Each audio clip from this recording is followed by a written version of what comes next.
You've heard it your whole life. Renting is throwing money away. Sounds smart, sounds responsible, sounds like something a financially wise uncle would say at Thanksgiving. But what if I told you sometimes buying a house is the thing that actually keeps people broke? Yeah, I'm Dollar Dave, and today we're ending the renting versus buying debate. No emotions, no real estate propaganda, just simple math. Let's go. Here's the sentence that tricks almost everyone. When you rent, you pay your landlord's mortgage. Okay, but when you buy, you pay interest, property taxes, insurance, maintenance, repairs, closing costs, HOA fees. Congratulations, now you're paying the bank, the government, the insurance company, and the guy who fixes your roof. Home ownership is not just a mortgage, it's a subscription service with surprise boss levels. And here's the real twist. In the first years of a mortgage, most of your payment is not building wealth, it's paying interest. If you buy a $400,000 home with a typical 30-year mortgage, in the beginning, the majority of your monthly payment goes straight to the bank, not to you. You barely own anything at first. You mostly own a very expensive responsibility. Now let's talk numbers. Let's say you buy a $400,000 house and put 20% down. That's $80,000. That money is now locked inside your walls. It can't invest, it can't compound, it can't grow in the stock market. It just sits there.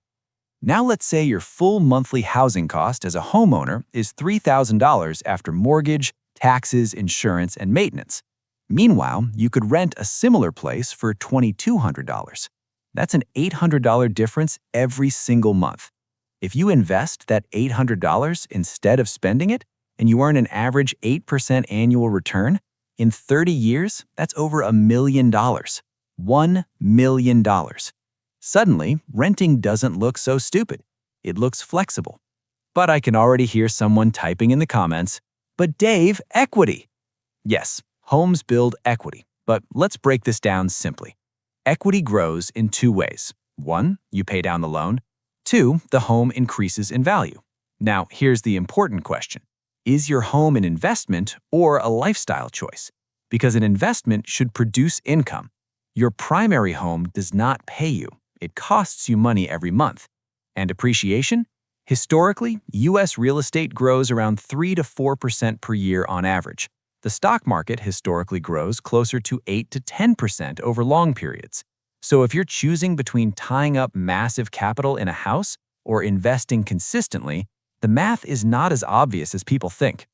Now, don't get me wrong, buying can absolutely be a great move, but only under the right conditions. Buying makes sense if you plan to stay for a long time, usually 7 to 10 years minimum, you have stable income, you have a strong emergency fund, and you're not stretching your budget to the edge. What destroys people financially is not buying, it's overbuying. Buying the biggest house the bank says you can afford. Let me translate what the bank means when they say afford. They mean you can technically make the payment. They do not mean you'll sleep peacefully. If your mortgage eats 40 or 50% of your income, you don't own the house owns you. Now let's talk about something people underestimate, flexibility. When you rent, moving is easy. New job? Move. Better opportunity? Move. Want to downsize? Move. When you own, you need to sell. You pay agent fees, you deal with inspections, you deal with negotiations. And if the market is down, you wait, or you lose money. Renting buys you flexibility. Buying buys you stability. Neither is morally superior.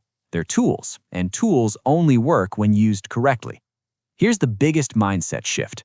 Renting is not throwing money away. You're paying for shelter, just like homeowners are.